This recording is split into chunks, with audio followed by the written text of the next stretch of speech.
Godzilla. Gojira. Okay. We're ruining it.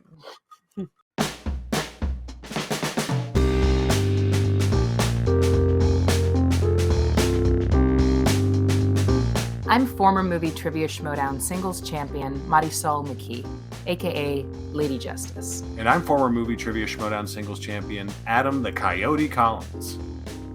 Welcome back to Champs on Film. Hey. We went to go see the latest with our favorite big green fella. Everybody's favorite. Yeah. There's a new Godzilla movie out. It's the first of a lot of Godzilla content that is apparently flooding into the international markets in 2023. We're actually sipping Gojira's himself. Yeah, Godzilla drinks. This was concocted by you. We got some sake in here. We've got some melon liqueur. Okay. Got some pineapple juice, some orange juice, and of course, some vodka. Just to atomic power that puppy up a little bit. And a touch of radioactive gill blood. Ooh. Oh, maybe in yours. It seems like since 2014, since Legendary kicked off this reboot of the American Godzilla, that it just kind of lit a fire under the Japanese butts. Raised the tide for everybody. It did. It got him. That movie was successful enough that it really got him back pretty much in vogue. And then we got Shin Godzilla, and then we've gotten a couple more Godzilla sequels from the American side. Legendary, yeah. And from my understanding, basically it comes down to having to take turns with the character. Even though Toho originated Godzilla and they ultimately own the rights, they have an agreement with Warner Brothers, Legendary, to work out the rights of these movies and basically alternate. So Godzilla -1 is Japan taking their turn again with the character that they created. And I feel like this is in the grand tradition of the original in the best way. And it's taking us back to the core of why Godzilla was created in the first place, which is the fallout of atomic warfare on the Japanese in World War II. And that context is fascinating to see from a modern perspective.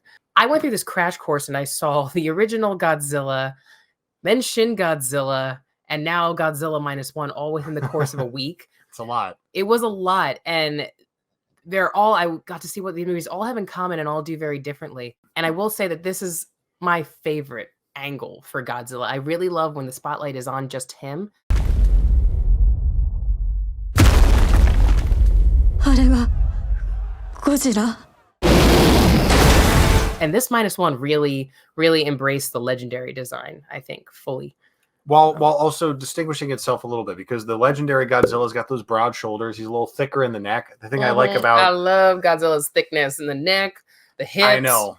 Well, this Godzilla... Those thighs. I mean, this Godzilla had the hips. I think that's the thing that's consistent across all Godzillas except Roland Emmerich's, who's a little more iguana-like, and that's a separate issue. Don't get me started. Like, looking at Godzilla in the grand tradition, when he comes back as like this harbinger of doom, it's usually a reflection on what's going on in Japan at the time. The original Godzilla speaks for itself. And as we were discussing Shin Godzilla, that came in the wake of, the power plant meltdown and, tsunami and earthquakes that were happening. And it was in a lot of ways a response to, the breakdown of bureaucracy. We like the Gareth Edwards Godzilla. We just rewatched it. It's a fun movie to watch. The thing, though, that I noticed this time more than ever is that in those movies, Godzilla is kind of this predetermined entity. It's there's no real mystery behind him. It's kind of explained to us from the outset what Godzilla is going to do and what his function is in this world. Whereas in Shin Godzilla, and especially in Godzilla -1, he's a complete agent of chaos. He's not your ally. He's inescapable. He's not going to necessarily hunt you down unless you piss him off. And there's a lot of great sequences in this movie where people pick the wrong fight and he doesn't let it go. No, and I love that. And we've got this character Koichi in the middle of it, who is a disgraced kamikaze pilot, who is in kind of a spiral of grief and consciousness. He's lost everything after the war here. Everything, everyone who matters to him, including his personal sense of honor, which he's constantly reminded of by everyone who meets him. Everyone lets him know he's a kamikaze he done pilot. Messed up his work buddies. All right. Everyone, his parents, just old like, neighbor. Yeah. They just like, he sees like a little kid on the street and they just like spit at his feet. He takes on this impromptu family. He connects with this young woman, Noriko, who's already found her own sense of purpose caring for this little girl. These themes of discovering your family and finding people even in the most devastating of circumstances is really, really powerful. And that was excellent foil to have against the spectacle of this destruction of this creature.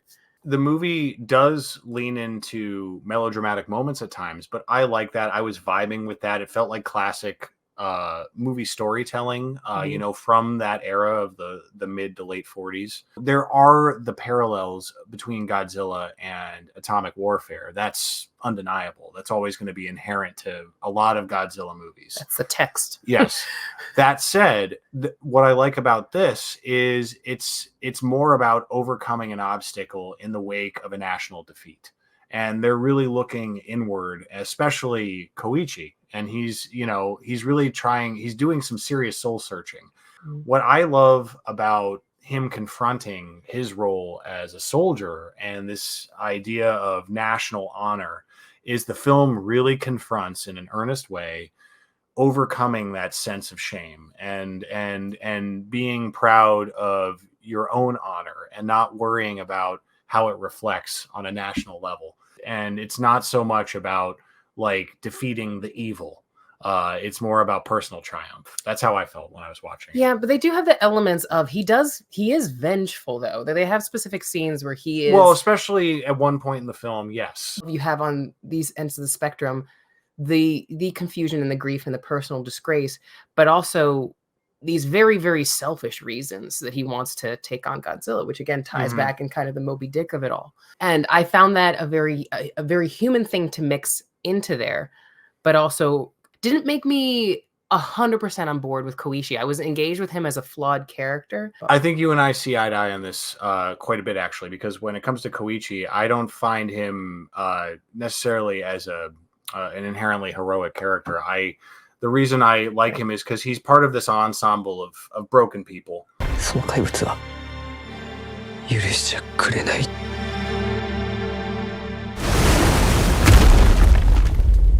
I really enjoyed how much of this movie is just maritime warfare, essentially, with Godzilla. There's some moments in this with this little tugboat that feels like Godzilla by way of Jaws. It feels like Godzilla going after the orca in Jaws. And that is an awesome idea for a sequence. Fun. And they play it out to perfection, in my opinion. That's good because that's really Godzilla's home turf. Right. And we see and we do get some city-based carnage as well, which is a lot of fun. But I like the idea of Godzilla thriving in the sea. I think there's something more ominous when he's in the water because he's so fast and he's so fluid for a creature of his size.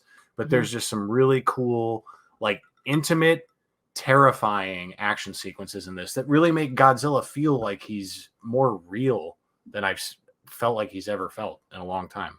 The score in this film is fantastic. A lot of the original themes come back. We've seen this happen in a lot of Godzilla films, but there's some original beats as well, some original themes. But I just thought it was such a grand, epic score. And I've been listening to it a lot since I saw the movie. Spirited.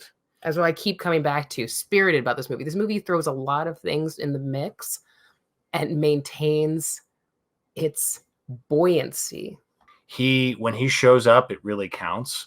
And when he's off screen, I'm still invested in the story. And that's a tough needle to thread with a Godzilla movie.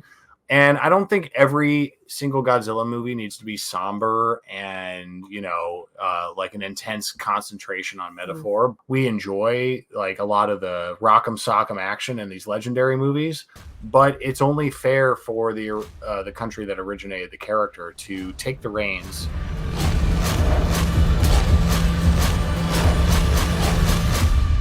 So, Godzilla -1. +1 for me. Yeah. No, honestly, this has a somewhat limited theatrical run, so go see it if you can. If you haven't seen it, go see it now. Man. It's worth seeing in the theater. The sound was awesome. The score was awesome. The screaming and roaring was awesome. Thanks again for tuning into Champs on Film. Obviously, we were very excited to discuss this movie, but we have more reviews and discussions on the way, including a return to our wrestling series. In the meantime, though, you can follow us, Champs on Film, on YouTube, Twitter, and Instagram. Don't miss us on any of those platforms. And then individually, Eisenthor and Marisol_Mariah on Twitter and Letterboxd. Go, go, Godzilla! Do you think Godzilla would get pissed off or really excited if he heard that music come on while he was like walking around? I don't think he would care unless you threw the stereo in his mouth. Then he would come kill you. Yeah, he doesn't like it when you throw things in his mouth. Yeah, Man, stop really, that, guys. Really.